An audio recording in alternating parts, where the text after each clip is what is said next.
High বন্ধুরা, বছর শেষ হয়ে যাচ্ছে আর 1 মাস বাকি। নতুন বছরে সবার সমৃদ্ধি হোক, সবাই সুস্থ ভালো থাকবেন এই প্রার্থনা করি।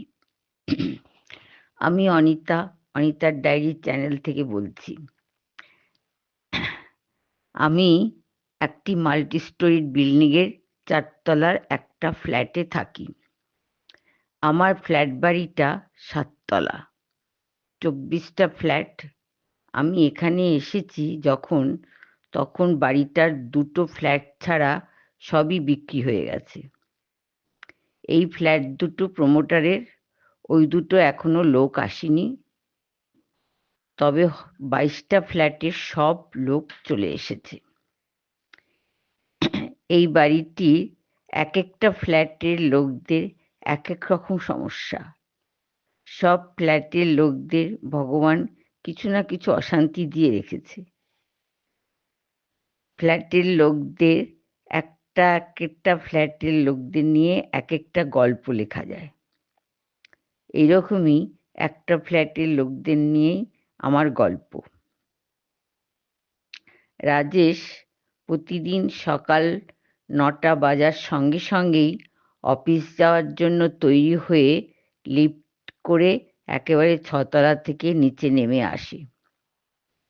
সঙ্গে ওর ল্যাপটপটা নিয়ে আসে ওর স্ত্রী বনানী। একেবারে নিচে 6 তলা থেকে নিচে নেমে বনানী গ্যারেজে রাজেশকে তুলে দেয়। ল্যাপটপ আর ব্যাগ, জলের বোতল সব। ড্রাইভারকে প্রতিদিনের মতো বলে দাদাবাবুকে একদম অফিসের ভেতরে দাদাবাবুর রুমে পৌঁছে দিয়ে আসবে। ড্রাইভার হরিশ বলে, আচ্ছা বৌদিমণি। গাড়ি বেরিয়ে যায়। বনানী আবার লিফটে করে 6th ফ্লোরে চলে যায়। যাওয়ার আগে 4th ফ্লোরে নেমে আমার সঙ্গে 5 মিনিটের জন্য দেখা করে, শুধু আমি কেমন আছি জানবার জন্য, আর ওকে 2 হাতে গাল ধরে আদর করি সেই আদর খাওয়ার জন্য। আমার মেয়ে যেদিন বাড়ি থাকে সেদিন বলে, বনানী বৌদি আমার ভাগেরটা কিন্তু নিও না। বনানী বলে, তোমার ভাগেরটা না, এইটা আমার ভাগের। দুজনে খুব হাসাহাসি করে। যেদিন মেয়ে অফিসে চলে যায় সেদিন আমার সাথে 2-5টা কথা বলে, তারপর ঘড়ির দিকে চোখ পড়তেই বলে, মাসিমা আজ আসি, স্কুলের টাইম হয়ে যাবে, এখনো ঘরের অনেক কাজ বাকি আছে। আবার লিফটে উঠে 6th ফ্লোরে উঠে যায়। এটা বনানীর নিত্যদিনের কাজ, রুটিনে বাঁধা। আমার কেন জানি মনটা বনানীকে দেখলে হু হু করে ওঠে। কি ভেবে বিয়ে করেছিল আর কি হয়ে গেল। বনানীকে দেখতে মোটামুটি ভালো, লম্বা, স্বাস্থ্য ভালো, মাথায় একটা বড় হাতখোঁপা হয়। পড়াশোনাও ভালো মোটামুটি, মাস্টার করে একটা স্কুলে চাকরি করছে। গায়ের রংটা শ্যামলা, কিন্তু সব দিক দিয়ে দেখতে গেলে একটা শ্রী আছে বনানীর মধ্যে, খুব ভালো লাগে। বাবা মায়ের একমাত্র মেয়ে, বাবা স্কুল টিচার, মেয়েকে পড়াশোনা করিয়ে একটা ভালো ছেলের হাতে পাত্রস্থ করবেন পরিতোষবাবু এই ভেবেছিলেন। পরিতোষবাবু হচ্ছে বনানীর বাবা। মেয়েকে বিয়ে দিতে মোটামুটি যেরকম খরচ হয়, যৌতুক দেওয়া, গয়না দেওয়া ইত্যাদি, পরিতোষবাবু সেই জন্য বনানীর মাও তাতে রাজি ছিলেন। কিন্তু বনানী মাস্টার করার সময় কলকাতা ইউনিভার্সিটির ফিজিক্সের মাস্টার করছে, প্রকাশ চ্যাটার্জির সঙ্গে ভালোবাসায় জড়িয়ে পড়েছে। প্রকাশ ছাত্র হিসাবে খুব ভালো, ইউনিভার্সিটির ফার্স্ট ক্লাস ফার্স্ট। তবে প্রকাশকে সবাই এক কথায় চেনে, তার সঙ্গে প্রেম বনানীর নামও সবার মুখে মুখে ঘোরে, প্রকাশের প্রেমিকা বলে। বনানী একবার বৃষ্টিতে ইউনিভার্সিটিতে আটকে পড়েছিল। রাস্তায় জল জমে গেছে, কোনো গাড়ি নেই। দুপুর থেকেই বৃষ্টি হচ্ছে, থামবার কোনো নামই নেই। রাত 7টা হয়ে গেছে। তখন ও ছাতা নিয়ে রাস্তার জল ঠেলতে ঠেলতে বাসস্টপের দিকে এগোচ্ছিল। তখন প্রকাশ পেছনে গাড়ি চালাতে চালাতে বারবার হর্ন দিচ্ছে, পাশে সরে যাবার জন্য। বনানী রাগের পারদ চড়তে লাগে। ও রাস্তার পাশে সরবে না, ঠিক করল। আর প্রকাশও হর্ন দিয়েই যাচ্ছে। বনানী ঘুরে প্রকাশের গাড়ির দরজা খুলে সামনে চেপে বসল। বলল, চলুন, গাড়ি চালান, আমি পার্ক সার্কাসে থাকি। বলে ছাতাটা বন্ধ করে ব্যাগে পুরে রাখল। ছাতার জলে ওর সমস্ত কামিজটা ভিজে জবজব করছে। ও ওড়না দিয়ে বুকের কাছটা ঠিকঠাক করতে লাগলো। প্রকাশ একেবারে হতভম্ব হয়ে গেল। এত সাহস মেয়েটির! ও অবাক হয়ে গাড়ি স্টার্ট না করে ওর দিকে তাকিয়ে রইল। তারপর মুচকি হেসে গাড়ি স্টার্ট করল। রাস্তায় প্রকাশ ওর সঙ্গে একটাও কথা বলেনি, বনানীও বলেনি। মুখ গোমড়া করে আট চোখে প্রকাশের দিকে তাকাচ্ছিল। তারপর এদিক সেদিক ঘুরে গাড়ি ঘুরিয়ে বনানীর ডিরেকশনে বনানীর বাড়ি পৌঁছল। পার্ক সার্কাসে বনানী গাড়ি থেকে নামতে নামতে একটা ধন্যবাদ জানালো প্রকাশকে, আর কিচ্ছু না। বনানী মাথা ঘুরিয়ে গলির ভিতর ঢুকে পড়ল। প্রকাশ বাড়ি এসে পৌঁছল। সারাটা রাস্তা জল ঠেলতে ঠেলতে গাড়িটা এসেছে।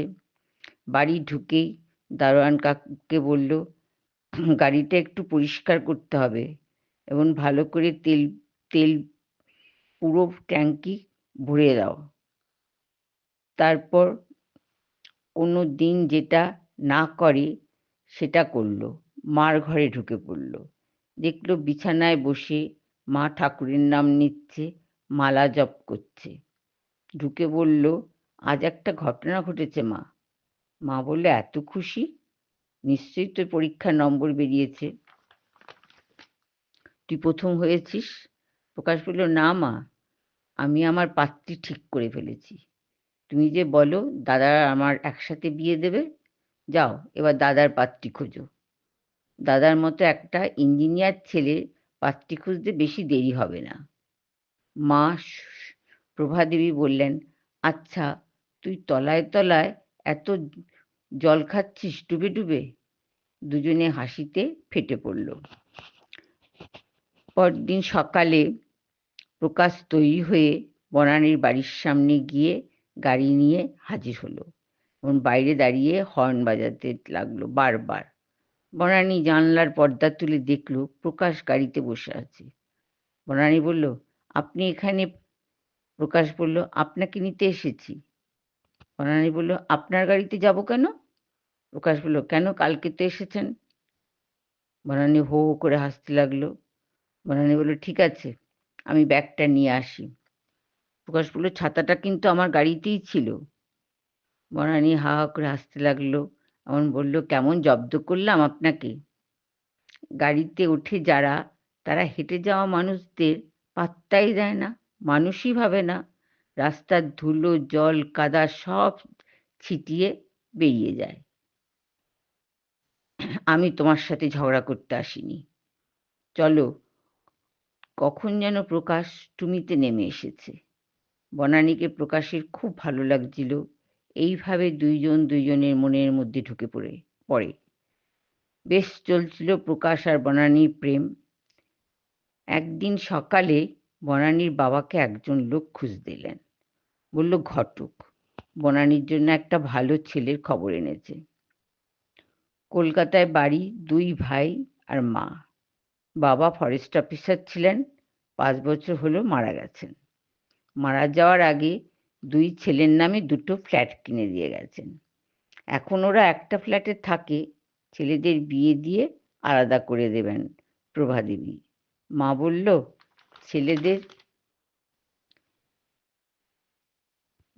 তারপর ছেলেদের বাড়িতে উনি থাকবেন। বড় ছেলে রাজেশ ইঞ্জিনিয়ার, ওর জন্যই পাত্রী খুঁজছেন প্রভাদেবী। রাজেশের মা ছোট ছেলেরও খুঁজছেন, একসাথে বিয়ে দেবেন ঠিক করেছেন। রাজেশের সব কিছুই ভালো, শুধু ওর ডান চোখটা একটু প্রবলেম আছে। ডাক্তারের চিকিৎসায় চলছে। বাঁ চোখ খুব ভালো। পরিতোষবাবু বললেন, ঠিক আছে, আমাদের ছেলে পছন্দ হয়েছে। আপনি ওনাদের গিয়ে বলুন আমাদের ছেলে পছন্দ হয়েছে, এমন 2 জনকে নিয়ে যেন সামনের রবিবার দিন আমার বাড়িতে আসেন, মেয়েকে দেখে যান। ঘটক খুশি হয়ে চলে গেল। ফোনে প্রভাদেবীকে সব জানালেন। ঠিক হলো সামনের রবিবার দিন প্রভাদেবী 2 ছেলেকে নিয়ে পার্ক সার্কাসের বনানীর বাড়ি মেয়ে দেখতে আসছে। এদিকে বনানী মার মুখে শুনল যখন ওকে ছেলের বাড়ি থেকে দেখতে আসছে, ও একেবারে ঘাবড়ে গেল। প্রকাশ কি ভাববে? মাকে তো প্রকাশের কথা কিছুই বলা হয়নি। শুক্রবার দিন ভেবেছিল ইউনিভার্সিটিতে যাবে না, কিন্তু প্রকাশকে জানানোর জন্য তাড়াতাড়ি তৈরি হয়ে বেরিয়ে পড়ল। প্রকাশকে ফোন করে বলল ক্যাফেতে চলে আসতে, যেখানে ওরা 2 জন বসে বসে অনেকক্ষণ ধরে আড্ডা মারে। প্রকাশ বলল, এত তাড়া কিসের? আজকে বিকেলে যাব।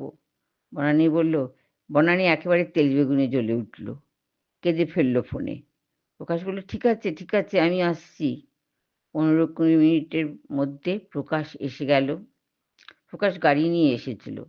বনানী ওর হাত ধরে টানতে টানতে গাড়িতে গিয়ে বসলো। বলল, চলো ভিক্টোরিয়ায়, ওখানে গিয়ে বসি, তারপর বলবো। তারপর সে ভিক্টোরিয়ায় গিয়ে ওরা বসলো। গাড়িতে প্রকাশ অনেকবার বনানীকে জিজ্ঞেস করেছে, কি হয়েছে বলো? বনানীর শুধু চোখ দিয়ে জল পড়েছে, কিচ্ছু বলেনি।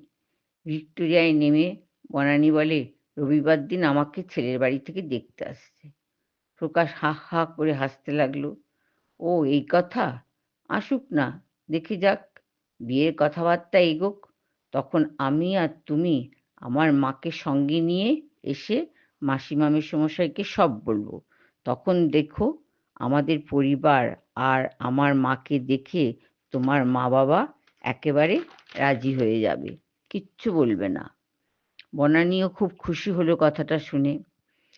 রবিবার দিন যথারীতি বনানীর যেন কিছুই ভালো লাগছিল না।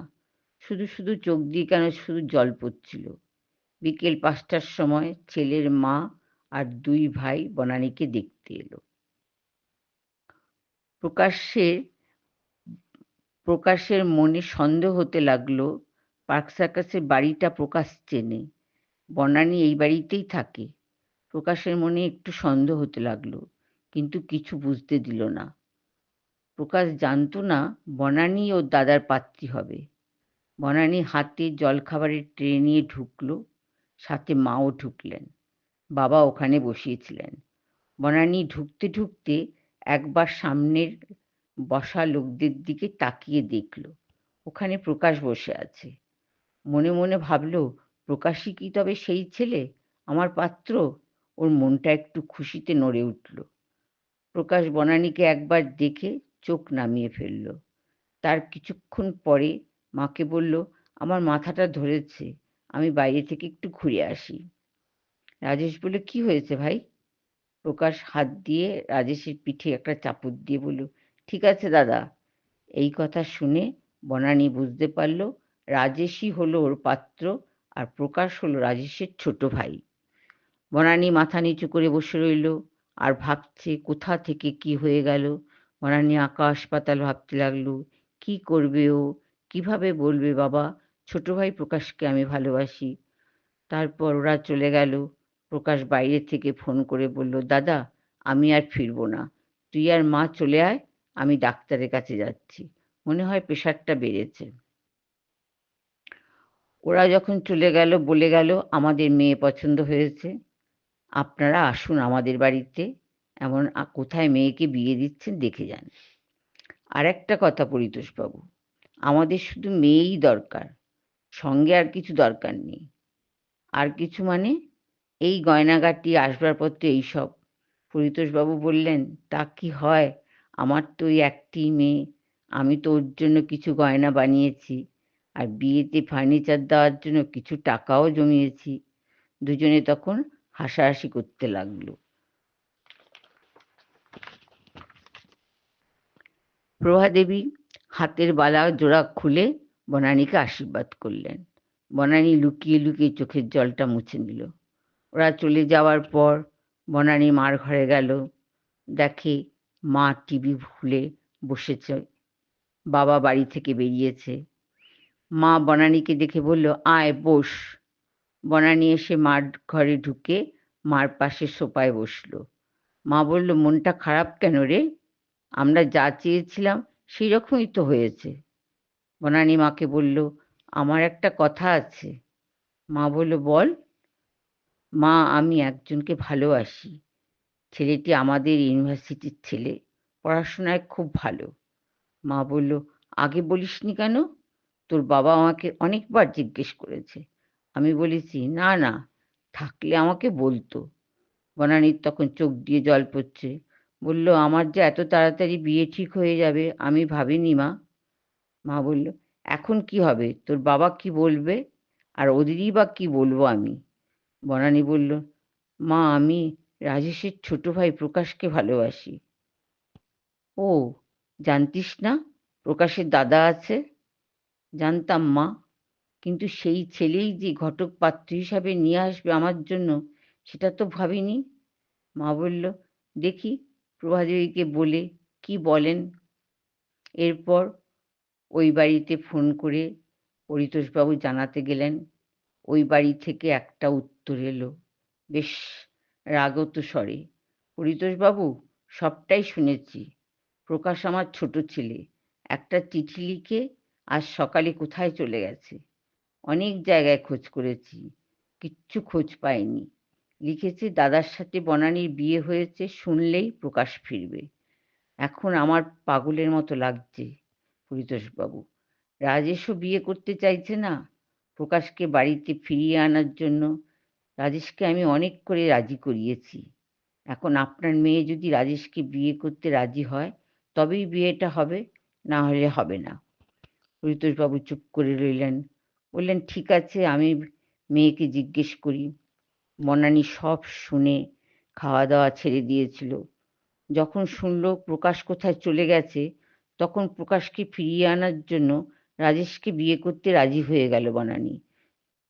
যথারীতি 15ই অগ্রহায়ণ রবিবার দিন বিয়ের দিন ঠিক হয়েছে।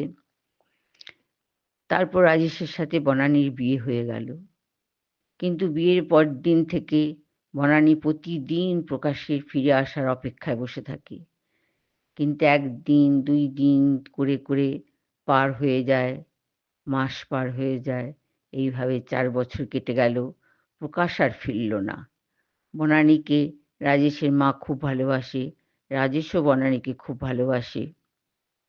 প্রকাশের কথা আর এই বাড়িতে কখনো আলোচনা হয় না। বনানী প্রথম প্রথম লুকিয়ে কাঁদত, আস্তে আস্তে চোখের জলে শুকিয়ে গেছে। কোথায় গেল প্রকাশ? কোথায় গেল ওর সেই উদ্দাম হাসা, খালি গলায় গান করা? মাঝে মাঝে বনানীকে পাথর করে দেয়। রাজেশের চোখে কর্নিয়া পাল্টাতে হবে, তাহলে রাজেশ ভালো হবে। কর্নিয়া পাওয়া যাচ্ছিল না, তাই অপারেশনের ডেটটা পেছাতে হচ্ছে। একদিন আই হসপিটাল থেকে একটা খবর এলো, রাজেশকে একজন কর্নিয়া দান করেছে। রাজেশ অবাক হয়ে গেল। শেষে দেখা গেল প্রকাশ নামে একজন সৈনিক যুদ্ধে যাওয়ার আগে তার কর্নিয়া তার দাদা রাজেশকে দান করেছে। সৈনিক এখন যুদ্ধে মারা গেছে।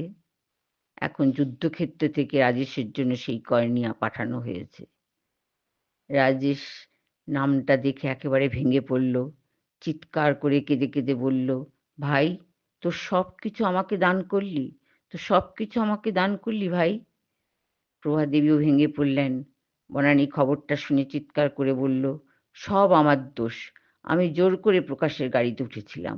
তারপর থেকে প্রকাশ আর আমার প্রেম হয়েছে। সব আমার দোষ। আমার বিধাতার কি খেলা! প্রকাশ সরে গিয়ে আমাকে রাজেশের গলায় ঝুলিয়ে দিয়েছে। আর পারছি না বলে বনানী অসুস্থ হয়ে পড়ল। বনানীকে হসপিটালে ভর্তি করা হলো। তখন রাজেশ বনানীকে খুব সেবা করেছে। এইভাবে রাজেশ বনানীর বুকে অনেকটা জায়গা করে নিয়েছে।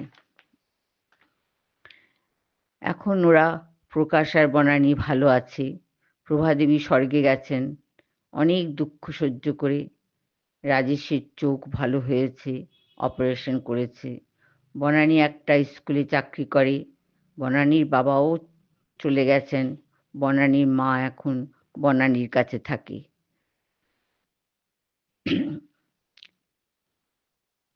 বনানীর মধ্যে প্রকাশ রাজেশের মধ্যে প্রকাশ বেঁচে আছে। ওর চোখ দিয়ে প্রকাশ সবসময় বনানীকে দেখছে। বনানীর তাই মনে হয়। বনানী আর রাজেশের সঙ্গে প্রকাশের মতো একটা ছোট্ট প্রকাশ এসেছে। রাজেশ, বনানী খুব খুশি। ছোট্ট প্রকাশ বনানীর মার কাছে থাকে, সাথে একটা আয়া থাকে। রাজেশ ল্যাপটপ নিয়ে হাঁটতে অসুবিধা হয়, তাই বনানী ল্যাপটপ নিয়ে এসে রাজেশকে গাড়িতে তুলে দেয়। এতে বড় প্রকাশ আর ছোট প্রকাশ দুজনেই খুশি হয়। বনানীর তাই মনে হয়। আমার ডায়েরি এখানে বন্ধ করলাম। বন্ধুরা, ভালো লাগলে আবার একটা নতুন গল্প নিয়ে আসবো। নমস্কার।